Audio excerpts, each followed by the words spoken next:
कि आप अपने आप को हमारे यहाँ जम कर दीजिए, यानी घर वापसी कर लीजिए। इसका क्या मतलब है मौजूदा दौर में कि आप सेकंड क्लास सिटीज़न बन के रहिए। अगर ये दोनों बातें आप मानने के लिए तैयार नहीं हैं तो आपको हिजरत करनी पड़ेगी। Fancy garment and kids mall, Ayesha Nagar police station के सामने, हजारखोली, मालेगांव।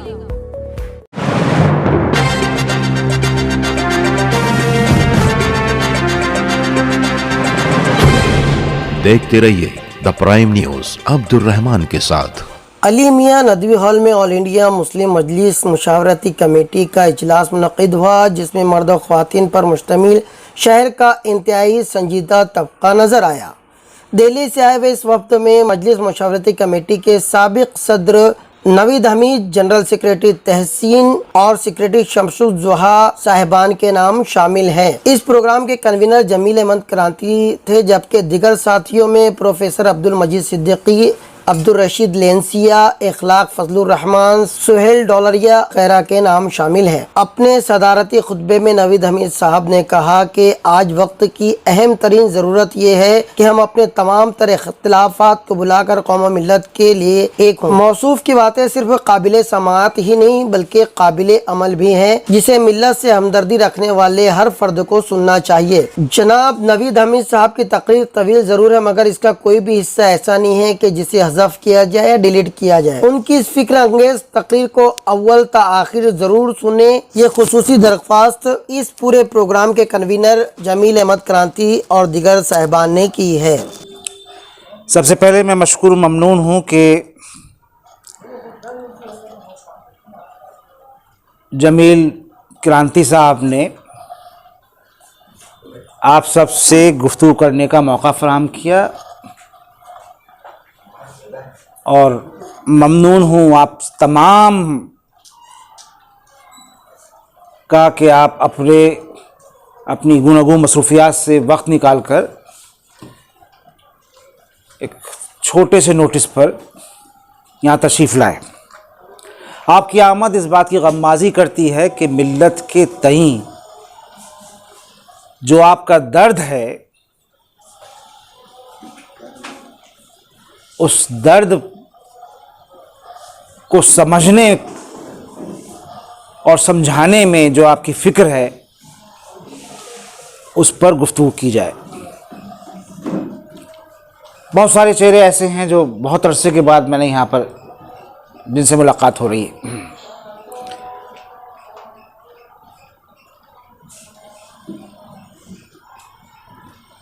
जो वजह बनी है आज यहाँ पर हम सबको एक साथ बैठने की, वो है ऑल इंडिया मुस्लिम मजलिस मुशावरत के ताल्लुक़ से हमारे बिरादरी अजीज़ी हाफिज़ साहब ने कुछ इब्तदाई गुफ्तगू और तारुफ़ी कलमात यहाँ कहे।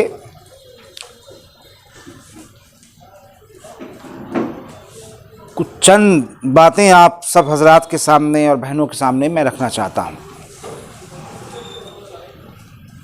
मुशावरत का जिन हालात में क़याम हुआ था, वो हालात बहुत ख़तरनाक हालात थे। बहुत सारे लोग शायद वाकिफ़ हों। यहाँ आपको एक रुक़ा भी दिया गया है, इसमें कुछ चीज़ें शामिल की गई हैं। उन सब बातों को मैं तो नहीं दोहराऊँगा, लेकिन जल्दी जल्दी समझने के लिए, तो आप घर जाकर पढ़ेंगे, कुछ आपके सामने रखने की कोशिश करूँगा। सुबह आज़ादी के 10 बरसों के बाद भारत का पहला बड़ा मुनज़्ज़म फ़साद 1958 में हुआ, और उसके बाद छोटे छोटे कुछ फ़सादात हुए। उस वक्त के अकाबरीन मिल्लत ने इस बात को समझा कि जो फ़सादात की मुनज़्ज़म साजिश की गई है और जो ये छड़ी लगी है, उसकी एक वजह सिर्फ शायद ये है कि तक़सीम वतन के बाद जो हिजरत का एक दौर शुरू हुआ था, उस हिजरत के दौर में एक कमी आई, तो शायद मुसलमानों ने भारत पर दबाव डालने के लिए कि वह अपने आप को गैर महफूज समझें, ये सिलसिला शुरू हुआ है। डॉक्टर सैयद महमूद साहब जो मुशावरत के पहले सदर बने, उनकी शख्सियत के ताल्लुक़ से 4 जुमले मैं आपसे अर्ज़ करूँगा ताकि मुशावरत में उनका रोल और मुशावरत से और मुसलमानों से उनकी तवक्कात पर कुछ अंदाज़ा हो सके। डॉक्टर सैयद महमूद साहब वो भारतीय मुसलमानों के वो कायद थे कि जब 1920 की दिहाई में ऑल इंडिया कांग्रेस कमेटी को एक मुसलमान चेहरा की तलाश हुई कि जिसको सदर के अलावा जनरल सेक्रेटरी भी नामजद किया जाए। उस ज़माने में कांग्रेस पार्टी में 2 जनरल सेक्रेटरी हुआ करते थे, तो कांग्रेस ये कोशिश करती थी कि एक मुसलमान जनरल सेक्रेटरी उसमें रहे, तो उसमें डॉक्टर सैयद महमूद साहब का नाम आया। जब 37 में फिर दोबारा कांग्रेस को एक और मुसलमान चेहरे की ज़रूरत हुई नए इंतखाबात के बाद पार्टी के, और नेहरू को जनरल सेक्रेटरी बनाया गया और दूसरे जनरल सेक्रेटरी की ज़रूरत हुई, तो उसमें डॉक्टर सैयद महमूद साहब का फिर नाम जो है वो उभरा।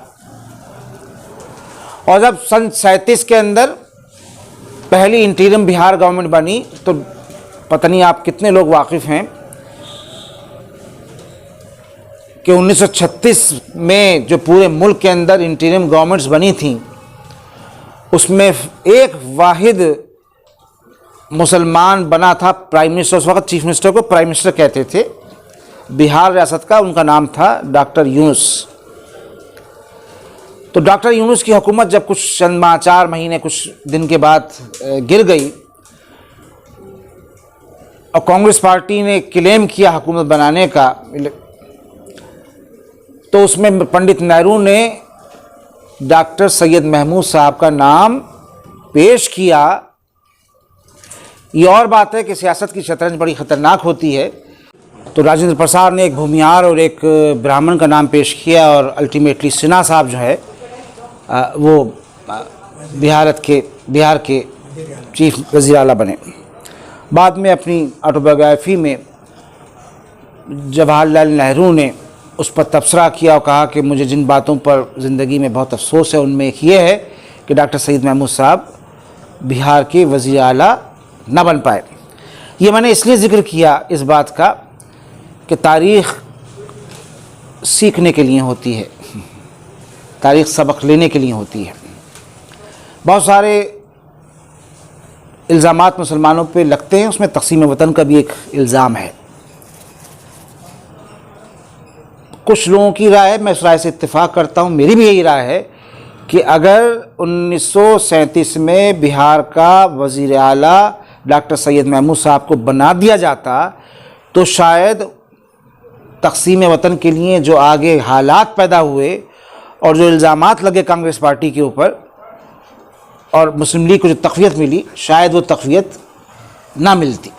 बहरहाल 1950 में जब पहली काबीना दस्तूर हिंद के हिसाब से बनी इलेक्शन इंतखाबात के बाद, तो जो वज़ारत ख़ारजा का कलमदान, जो बड़ा अहम कलमदान होता है, जिसको ख़ुद वज़ीर आज़म ने अपने पास रखा था, उसमें अपना मोतमिद डिप्टी मिनिस्टर जो बनाया वो डॉक्टर सैयद महमूद साहब को बनाया है।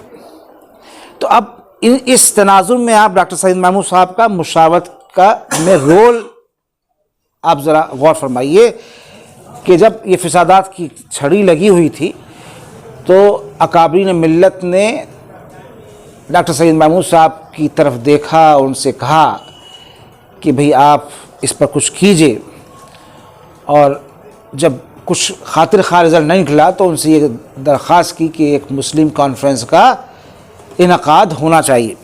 हुकूमत वक्त ने दबाव डाला, वो मुस्लिम कॉन्फ्रेंस मुलतवी हो गई। लेकिन वक्त ने फिर करवट ली और 1964 में जो राउरकेला का फ़साद हुआ, जिसके ताल्लुक़ से हमारे अभी हाफिज़ साहब ने यहाँ ज़िक्र किया था, वो राउरकेला का फ़साद उड़ीसा और बिहार में नहीं रुका, वो महाराष्ट्र, हैदराबाद जो निज़ाम के जो इलाके थे, साबिक़ा इलाके थे, उनमें बहुत फैला। चेन्नई तक, जो अब पहले मद्रास तक, मद्रास पहुंचा, श्रीनगर पहुंचा, दिल्ली पहुंचा, कानपुर, आगरा, आपका अलीगढ़, जहाँ जहाँ मुस्लिम सनतकारों के, जो दस्तकारों के जो सेंटर थे, कहीं ताले बनाने वाले थे, कहीं बुनकर थे, कहीं और छोटे मोटे जो दस्तकार थे, उन सब में पहुंचा। और उसका सिर्फ एक हदफ था कि मुसलमानों को इक़्तिसादी तौर पर उनकी कमर को तोड़ा जाए। बेपनाह नुकसान हुआ, पूरी दुनिया में इस फिसाद की जो है ये छड़ी लगी थी, इसकी खबरें बनी। तो फिर एक बार अकाबरीन ने डॉक्टर सईद महमूद साहब से कहा कि भाई आप इसको ऐलान कीजिए और कॉन्फ्रेंस कीजिए। और मौलाना अली मियां अलैहि रहमा ने ये कहा कि इसकी ज़ियाफ़त और इसको ऑर्गेनाइज़ करने की ज़िम्मेदारी नज़रुल उलमा उठाएगी, इसको किया जाना चाहिए। दबाव पड़ा, लेकिन मुसलमान अकाबरीन ने उस दबाव को कबूल करने से इनकार कर दिया। इन हालात में 8 और 9 अगस्त 1964 को मुस्लिम कॉन्फ्रेंस जो है वो नदरतुल उलमा लखनऊ के अंदर मुनक़िद हुई। और इस कॉन्फ्रेंस में तमाम सियासी अफकार के लोगों को तमाम जो हमारे मजहबी मुख्तलिफ अकायद थे, उनके ज़िम्मेदारान को, ज़िंदगी के शुबहयात से ताल्लुक़ रखने वाले तमाम अफराद को, मुख्तलिफ शुबहयात से ताल्लुक़ रखने वाले तमाम अफराद को जो उस वक्त कोई कुछ हो सकते थे, उन सबको बुलाया गया। और एक दिलचस्प पहलू उस कॉन्फ्रेंस का जज्बाती मैं आपके सामने रखूं। वो ज़रूरी है ये समझने के लिए कि हमारे अकाबरीन कितने फ़िक्रमंद थे और अपनी अना की क़बा को उतार कर फेंकने के लिए किस हद तक चले गए, वो समझने की ज़रूरत है। कि जब 8 अगस्त की शाम तक कोई फ़ैसला ना हो सका और 9 अगस्त की सुबह हुई और पहला इजलास हुआ फजर के बाद, तो मौलाना अली मियां ने अपनी टोपी उतार कर अकाबरीन के पैरों में रख दी और ये कहा कि शाम तक आप अगर कोई फ़ैसला लेने से कासिर रहे तो ये टोपी यहीं रखी रहेगी।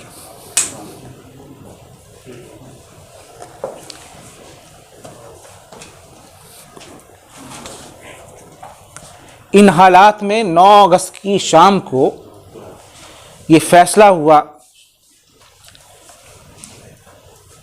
कि हम किसी भी सियासी फ़िक्र से वाबस्ता हों, हम नदवी हों, हम उमरी हों, हम कासमी हों, हम इस्लाही हों, हम फलाही हों, हम प्रोफेसर हों, हम दीनी तालीम के से वाबस्ता हों या हम जदीद तालीम के चाहने वाले हों, हम जुनूबी मुसलमान हों, हम मशरक़ी हिंदुस्तान के मुसलमान हों, हम शुमाली हिंदुस्तान के मुसलमान हों, हम कहीं के हों, हमारा पेशा कुछ भी हो, हम दस्तकार हों, हम सनतकार हों, हम सर्विसमैन हों, लेकिन हम ये फ़ैसला करते हैं कि अपनी अपनी दस्तारों को उतार कर हम, अगर मिल्लत का मामला आएगा तो मिल्लत के मामलात पर हम इत्तिफाक़ राय से फ़ैसले लेंगे। और मुल्क में जो फ़िज़ा फ़िरक़ेवाराना है उसको ख़त्म करने की बिरादरान वतन के साथ मिलकर जद्दोजहद करेंगे, मुसलमानों को ढारस देंगे। दस्तूर में दिए गए हुकूक़ वो किसी भी शहरी के हों बशमुल मुसलमान के, अगर उन पर चाहे वो तालीमी हुकूक़ हों, इख्तिसासी हुकूक़ हों, ज़िंदगी जीने के हुकूक़ हों, मरने के बाद के हुकूक़ हों, उन सब हुकूक़ की हिफाजत के लिए हम कमर बस्ता रहेंगे और ज़रूरत पड़ी तो अदालतों से रुजू करेंगे। ये मुशावरत का मैंडेट अगर मैं कहूँ 3 जुमलों में तो ये था। इसके बानियान में डॉक्टर सैयद महमूद साहब, मौलाना मिन्नतुल्लाह रहमानी साहब, इब्राहिम सुलेमान सेठ साहब, मुल्ला जान मोहम्मद साहब कलकत्ता, मोहम्मद इस्माइल साहब सदर मुस्लिम लीग, मालिमिया साहब, इब्राहिम सुलेमान सेठ साहब, मौलाना अबुल्लैस इस्लाही साहब, मौलाना असद मदनी साहब अलैहिर्रहमा, ये सब लोग शामिल थे। इन बानियान की फहरिस्त से आप अंदाज़ा लगा सकते हैं कि कोई मकतब फ़िक्र बचा था क्या जो बानियान में हुआ रह गया हो। जमीयत अहले हदीस के लोग थे, अहले तशी थे, हर तरह के लोग थे। अगर मुशावरत के ताबनाक दौर की बात की जाए तो ये समझना ज़रूरी है कि मुशावरत, जैसे यहाँ पर हमारे हाफिज़ साहब ने कहा, कोई तंजीम नहीं है, कोई तंजीम नहीं, ये तंजीमों का विफाक है। और इसमें तंजीमों को शामिल करने का भी एक क्राइटेरिया रखा गया है। मुल्क में तो इस वक्त मुसलमानों की लखों खां तंजीमें हैं, लखों खां तंजीमें हैं, लेकिन हर तंजीम को मुशावरत में शामिल नहीं किया जाता। तो इसके तुर्रे इम्तियाज़ में वो शामिल है कि कौन तंजीमें जो हैं, जो मरकज़ी सतह की मोतबर तंजीमें होंगी, वही इसकी मेंबर रहेंगी। और ये भी तय हुआ कि चुनिंदा अशख़ास जो 30 की तादाद होगी वो मुशावरत के रुकन रहेंगे, इनफरादी रुकन रहेंगे। तो क्या मालूम हुआ, एक तंजीमों का विफाक होगा, उसके साथ साथ चुनिंदा अफराद में से पूरे मुल्क से 30 लोग लिए जाएंगे। अब आप समझिए कि उस ज़माने में 7.5 करोड़ की मुस्लिम आबादी थी, उसमें से 30 अफराद लिए जाएंगे तो फिर उसका वज़न और उसकी हैबत और उसका विक़ार कितना भारी भरकम होगा। आज भी मुशावरत में 172 इनफरादी अफराद से ज़्यादा रुकन नहीं बन सकते। 17 करोड़ की मुसलमानों की तकरीबन आबादी है सरकारी सेंसस के हिसाब से।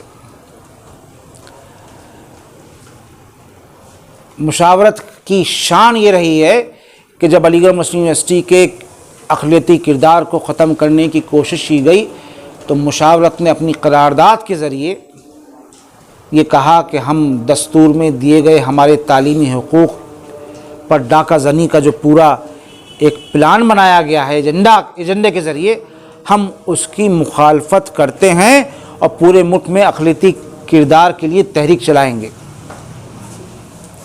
और मुशावरत ने अलीगढ़ मुस्लिम यूनिवर्सिटी के तुलबा को आगे लाकर उनकी पुष्पनाई करके पूरे मुल्क के दौरे करवाकर अवामुन्नास में एक बेदारी पैदा करी और एक तहरीक चलाई।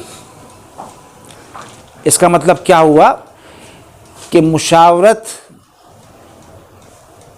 किरदार साजी के साथ साथ क़यादत भी उभारने का एक मैंडेट रखती है। वरना अकाबरीन मुशावरत खुद जाते, हर जगह बात करते, लेकिन उनको साथ लेके गए ताकि ये बात जाए कि भाई अलीगढ़ का क्या मसला है और हम अपनी बहुत सारे उस ज़माने के लोग बाद में वज़ीर बने, रियासतों में भी और स्टेट में भी एमपी बने, एमएलए बने, क्या क्या नहीं बने। वही दौर था जब वो दौर था। मोहम्मद अदीब हुए, मोहम्मद ये अख्तर वासे हुए, आरिफ मोहम्मद ख़ां हुए, ये सब उसी दौर की पैदावार है, ये सब उसी दौर की पैदावार। एक लंबी फहरिस्त है। उसके बाद 1972 में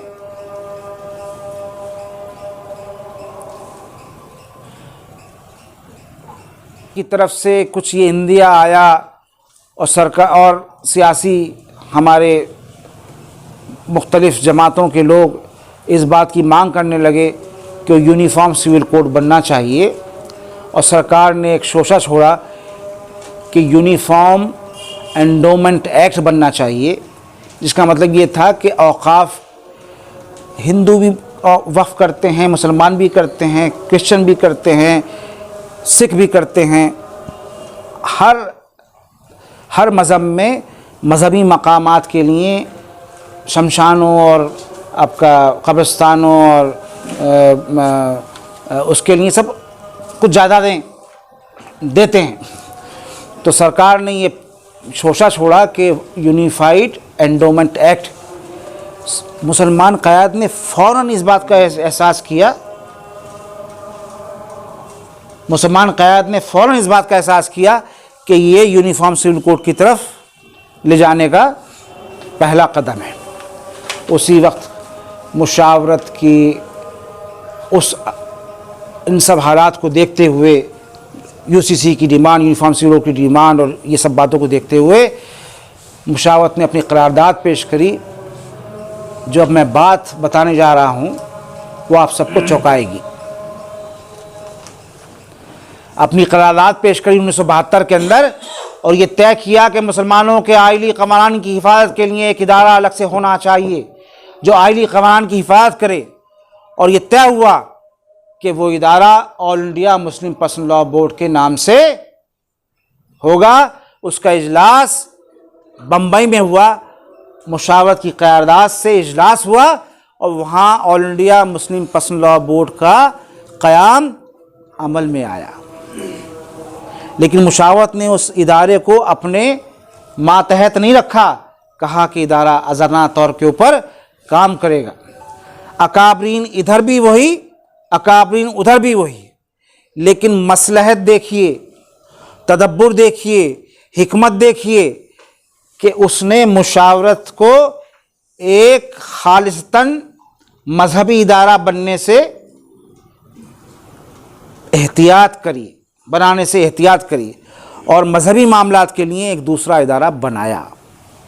ये हिकमत का तकाज़ा था जिसकी अहमियत और इफादियत आज तक कायम है। जब आलम इस्लाम में मुसलमान आलम इस्लाम के 1400 तारीख़ का जश्न मना रहे थे तो मुशावरत ने हुकूमत हिंद से कहा कि हमारे इस मुल्क के लिए बड़ी खिदमात हैं, हम चाहते हैं कि यहाँ की सकाफ़त में, यहाँ की तरक्की में जो हमारे खिदमात हैं उसका एतराफ़ किया जाए। कभी कभी अलामती बातें एक बड़ा पैगाम देती हैं। सरकार ने मुशावरत के अकाबरीन की बात को माना और एक डाक टिकट जारी किया। डाक टिकट जारी होना बहुत बड़ी बात नहीं है। जैसे मैंने कहा कि कभी कभी अलामती चीज़ें भी जो हैं वो बहुत बड़ा पैगाम देती हैं। और क्या किया मुशावरत ने? मुशावरत ने कहा कि हम चाहते हैं कि मुल्क के लोग हमारे जो हमारा इस मुल्क के लिए कंट्रीब्यूशन है इसकी सकाफत में, वो मुल्क को बताएं। यहाँ बैठे हुए मैं समझता हूँ कि 90% लोग दिल्ली में सफ़र किया होगा, हो सकता है कि 100% ने किया हो। दिल्ली के आलीशान इलाके में जो इंडिया इस्लामिक कल्चर सेंटर की अजीम शान इमारत खड़ी हुई है वो मुशावरत की रेजोल्यूशन से क़याम में आई। मुफ्ती अतीकुर रहमान साहब को वज़ीर आज़म ने एक रुक्का भेजा जिसमें अलॉटमेंट लेटर था उस ज़मीन का। ख़वातीन के ताल्लुक़ से जब शाहबानों का केस आया तो मुशावरत ने कहा कि पर्सनल लॉ बोर्ड को इस मसले को आगे जाना चाहिए। और जो तारीख़ है शाहबानों की पूरी तहरीक की वो आपके सामने है। बाबरी मस्जिद का जब मसला उठा तो अगले 36 घंटों के अंदर जब ताला खुलने के बाद, मस्जिद को मंदिर में तब्दील की जाने के बाद, पूजा की इजाज़त दिए जाने के बाद एक नशिस्त की और ये कहा कि मुशावरत बाबरी मस्जिद कोऑर्डिनेशन कमेटी को बनाने की तजवीज़ रखती है, और बाबरी मस्जिद कोऑर्डिनेशन कमेटी बनाई गई। उसने एक तहरीक चलाई, वो कितनी कामयाब रही, चूँकि एक इंडिपेंडेंट इदारा था, बाद में हर इदारा इंडिपेंडेंट हो गया और आज़ादाना तौर के ऊपर वो फैसले लेने लगा। तो ये भी एक दिक्कतें भी हुई। हर इंसान, हर ख़ानदान, हर कुनबे, हर तंजीम, हर इदारे, हर तहरीक के कुछ ताबनाक पहलू होते हैं और कुछ कमज़ोर और तारीक पहलू होते हैं। कुदरत का कानून है, कभी कौमें डूबती हैं, कभी उभरती हैं, कभी इदारे डूबते हैं, कभी उभरते हैं। उभरने की ताकत रखने वाले कौमें भी और इदारे भी तारीख़ साज बन जाते हैं। मुशावरत का भी यही हाल है। मुशावरत पे भी बहुत से इम्तहानात आए, मुशावरत को ख़त्म करने की बहुत कोशिशें हुई, मुशावरत को तक़सीम करवाने की बहुत कोशिशें हुई, करवाई भी गईं। मुशावरत के ऊपर एक सियाह बादल मंडराए, लेकिन मुशावरत के मद्दे मुकाबिल इदारे खड़े करने की कोशिश की गई, लेकिन 58 साल के बाद आज भी मुसलमानों का वाहिद वफाकी इदारा अल्हम्दुलिल्लाह ऑल इंडिया मुस्लिम मजलिस मुशावरत है। ये तो तारीख़ है, अब ज़रूरत क्यों है उस पर मैं आता हूँ 4 जुमले में। कि जैसे मैंने आपको बताया कि मुशावरत का क़याम किन हालात में हुआ था। वो हालात वो थे कि लोग एक दूसरे के सामने खड़े होकर मद्दे मुकाबिल खड़े होकर एक दूसरे को नुकसानात पहुँचाने की कोशिश करते थे। 2 ने इधर से मारा, 4 ने उधर से मारा, 6 ने इधर का नुकसान किया, 2 ने इधर का नुकसान किया। वक्त के हाथ मुताबिक वो ज़ख़म भर जाते थे, कारोबार लोग दोबारा फिर खड़े कर लेते थे, कमज़ोर हो जाते थे। लेकिन एक नया दौर शुरू हुआ 2002 के बाद। और वो दौर क्या शुरू हुआ? वो दौर था नज़रियाती जंग का दौर। वो दौर जारी है। नज़रियाती जंग की अगर आप तारीख़ पढ़ें तो उसके 3 हदफ होते हैं। पहला हदफ कि आप अपने आप को हमारे यहाँ जम कर दीजिए, यानी घर वापसी कर लीजिए। जो घर वापसी का स्लोगन है ये ऐसे ही नहीं है, ये ऐसे ही नहीं है। नंबर 2, आप अगर अपने आप को हमारे अंदर हदफ नहीं करना चाहते तो आपके तमाम दस्तूरी हुकूक का कोई मायने नहीं है।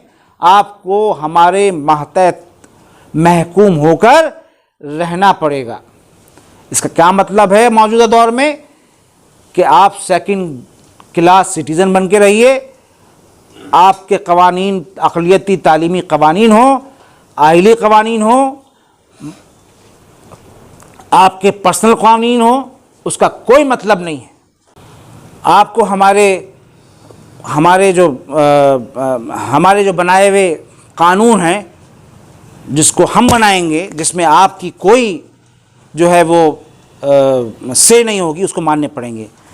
अगर ये दोनों बातें आप मानने के लिए तैयार नहीं हैं तो आपको हिजरत करनी पड़ेगी। इसलिए नारा लगता रहा है कि मुसलमानों के 2 स्थान, तान और तान, मुझे कहने की ज़रूरत नहीं है, आप सब समझदार हैं कि वो तान और तान क्या है। लेकिन हम भी उस तान को खूब समझते हैं और हम ये बताना चाहते हैं मुशावरत के ज़िम्मेदारान, और मुशावरत कहती रही है कि मुल्क के दस्तूरी कवानीन जो मुसलमानों को और दूसरे शहरियों को दिए गए हैं, अगर उस पर ज़रब पड़ी तो मुल्क के दूसरे बाशिंदों के साथ हम उठकर खड़े होंगे और उन हुकूक को और उन कवानीन को बचाने के लिए हम आखिरी हद तक कोशिश करेंगे। और उसकी मिसाल ये है कि जब CAA नाफिज करने की कोशिश करने से पहले कानून बनाया गया तो पूरे मुल्क में मुसलमानों ने क्या किया, वो एक तारीख़ का एक बड़ा ताबनाक दौर है। मुशावरत में जो सदूर बने उनके ताल्लुक़ से इसमें मौजूद है। मैं मुशावरत की जानिब से मुशावरत का डेलीगेशन इसलिए यहाँ आया है कि नए इंतखाबात से पहले हमने फ़िरोज़ अहमद साहब जो मुशावरत के पिछले 20 बरसों से रुकन थे, उनको बहुत कोशिशों से, बड़ी मिन्नत समाजत से, बड़ी 4-5 घंटे की गुफ्तगू के बाद ये समझाया गया कि उनको मुशावरत की अगले मीक़ात की ज़िम्मेदारी लेनी है। उससे पहले मैं आपको बताऊं, बहनें यहाँ बैठी हैं, कि मुशावरत के दस्तूर में ये दस्तूरी तौर पर शामिल कर दिया गया है कि मुशावरत की मजलिस आमला में 2 मुंतखब ख़वातीन मुशावरत के फ़ैसलों को लेने के लिए मुंतखब होंगी।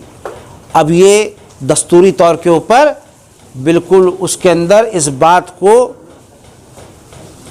बिल्कुल वज़ाहत के साथ कह दिया गया है। तो पहली बार मुशावरत में 2 ख़वातीन जो हैं इंतखाब हो के अपने आप, पहले नामज़द हो जाती थी, लेकिन नामज़द हो ना हो वो तो सदर की ईमा पर रहता है, और ये तय कर दिया गया कि एक ऑफिस बेयर भी होगा। तो हमने अपने ज़माने में शुरू किया था, अब पहले भी एक खातून थी, 2 टर्म रहीं, अब आबिदा इनामदार साहिबा उसकी नायब सदर हैं। तो ख़वातीन की फ़ैसलों में हिस्सेदारी जो है उसको मुशावरत ने अपने यहाँ दस्तूरी तौर पर यकीनी बनाया है। किन हालात में बनाया है, क्यों बनाया है, उस पर कहने की ज़रूरत नहीं है। 48% आबादी मुसलमानों की ख़वातीन की है। तो मैं जब ये सदर चुन लिए गए हमारे फ़िरोज़ अहमद साहब, तो पहली मजलिस आमला में ये तय हुआ कि दस्तूर मुशावरत की रोशनी में जहाँ जहाँ मुशावरत के सूबाई यूनिट कमज़ोर हैं वहाँ उनको मजबूत किया जाए। ज़िलाई सतह के ऊपर और शहरी सतह के ऊपर मुशावरत दस्तूरी जो तकाज़ा है उनको बनाया जाए। बिहार में हम लोगों ने 16 दिन का दौरा किया, 4200 किलोमीटर हम लोग घूमे। 28 मई को वहाँ पर इजलास हुआ, बिहार का यूनिट एडहॉक कमेटी बन गई है। अब हम लोग आए हैं महाराष्ट्र में, पिछले 7 दिन हो गए ना, 7 दिन से हम बम्बई से लेकर यहाँ तक पहुँचे हैं, मुख्तलिफ़ जगहों से। यहाँ से फिर अब आगे जाएंगे और पुणे तक जाके वापस जाके फिर बकरीद के बाद फिर आएंगे। मैं आपसे ये दरख्वास्त करने आया हूँ, ये तारीख़ी शहर जो मुसलमानों की आबादी का एक बड़ा गढ़ है, ये वो जगह है कि जब मालीगांव में फ़साद हुए थे, इलेक्शन तो बाद में हुए, सन 66 में हुए, जो फ़साद हुए थे, तो मुसलमानों का जो मुशावरत का डेलीगेशन गैर मुस्लिमों के साथ आया था, उस डेलीगेशन का जो पहला जलसा आम अवामी हुआ था एतमाद बहाल करने के लिए और बिरादरान वतन के साथ ताल्लुक़ात को इस्तवार करने की मुहिम और के अज़म के साथ, वो जलसा शहर मुशावरत में, शहर मालीगांव में हुआ था, जो बाद में मुशावरत चौक के नाम से मशहूर हुआ। मैं अभी उसका जिक्र करता हुआ आ रहा था यहाँ पे कि यहाँ हो। मेरी मौदबाना दरख्वास्त है, आपके यहाँ वफाकी इदारा हो सकता है कोई हो, लेकिन मुशावरत चाहती है कि उसमें जब ऊपर से फ़ैसले लिए जाते हैं, उन फ़ैसलों की नब्ज़ जो है वो ज़मीनी सतह की से को देखकर किया जाए। क्योंकि अक्सर व बेशतर ये होता है कि सिर्फ़ टेलीफोन और अखबारात के ज़रिए जब ख़बरें आती हैं, या अब सोशल मीडिया हो गया है, तो वो ख़बरें कितनी मुसद्दक़ा होती हैं, कितनी मुसद्दक़ा नहीं होती हैं, उस पर एक क्वेश्चन मार्क रहता है।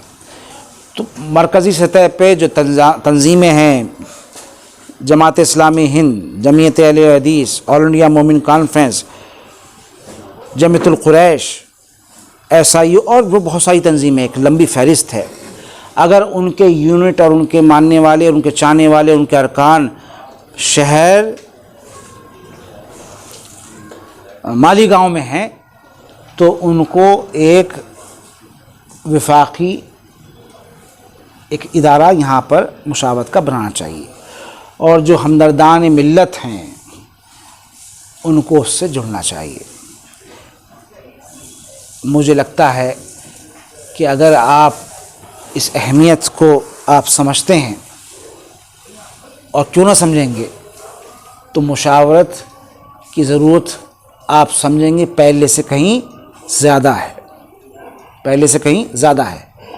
ये जब सिलसिले सब शुरू हुए, इलेक्शन आते आते बहुत सारी बातें अभी होंगी, तो इस नज़रियाती जंग के दौर में वक्त अपनी चाल चल रहा है, लेकिन हमें जो हमारे अंदर एक ईमान की रमक है उसको देखते हुए हमें मुकाबला करने के लिए तैयार रहना चाहिए। और वो मुकाबला हम गैर मुस्लिमों को साथ लेकर करना चाहते हैं। ज़मीनी सतह के ऊपर हम चाहते हैं कि गैर मुस्लिमों से हर सतह पे हमारे ताल्लुकात अस्तवार हों। अपने नौजवानों से हम चाहते हैं कि वो गैर मुस्लिमों में अपने दोस्त बनाएं। बगैर नौजवानों के गलत मलत हुए ये मामला हल नहीं हो सकता।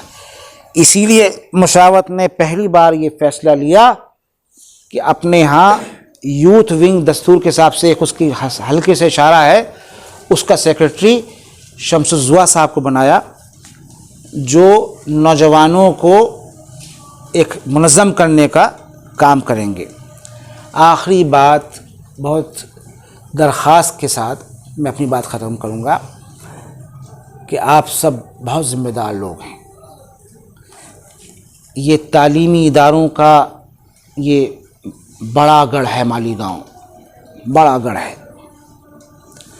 जो मुसलमानों के तालीमी मूवमेंट पर अगर किताबें लिखी जाएं तो उसमें मालीगांव का नाम उस फहरिस्त से अव्वलीन नंबर में शामिल होगा। कितने नंबर पर शामिल होगा वो अलग बात है, लेकिन होगा। नौजवानों की तरबियत करने की भी ज़रूरत है। डिग्री से कुछ नहीं होता है। असल मसला जो है वो तरबियत का है। तो तालीमी, आप बहुत सारे तालीमी इदारों से वाबस्ता हैं। तालीमी इदारों के ज़िम्मेदारान से मेरी दरख्वास्त है कि मोरल एजुकेशन भी, मोरल ट्रेनिंग भी, मोरल ग्रूमिंग भी, जो आप उसको कह सकें, उस पर आपने यहाँ ज़ोर दीजिए। और नौजवानों को ये समझाने की कोशिश कीजिए। 2-4 नौजवान दिख रहे हैं मुझे कि मुसलमानों पे जो इल्ज़ाम लफ्ज़ जिहाद का लग रहा है वो इसलिए लग रहा है कि 20-50 लाख में से एक नौजवान कोई गैर मुस्लिम लड़की ले आता है, उससे पूरी कौम जो है वो बदनाम होती है। हमारे यहाँ क्या बच्चियाँ नहीं हैं? हमारे यहाँ क्या उन बच्चियों को ये हक़ नहीं है कि वो उनके घर बसें? ये जो इत्तेदाद की पूरी कोशिश हुई है, ये उसी नज़रियाती जंग का एक हरबा है। नज़रियाती जंग करने वाले का सबसे आसान हरबा ये होता है कि गैरतदार कौम की बच्चियों को निशाना बनाएं। उस पर सोचिए कि हम क्या कर सकते हैं इज्तिमाई तौर के ऊपर। इन अल्फाज के साथ मुझे उम्मीद है कि मुशावरत की जो मुहिम है अवामी राब्ते की, उसमें शहर मालीगांव के लोगों की क्या कहते हैं, मावनत मिलेगी। यहाँ पे मुशावरत, डिस्ट्रिक्ट मुशावरत के फॉर्म रखे हैं। हम चाहते हैं कि डिस्ट्रिक्ट मुशावरत की तश्कील हो। हम चाहते हैं कि यहाँ से, शहर मालीगांव से 8 लोग कम से कम रियासती मुशावरत के रुकन बने। मुझे उम्मीद है कि आप इन दरख्वास्त पर गौर करेंगे।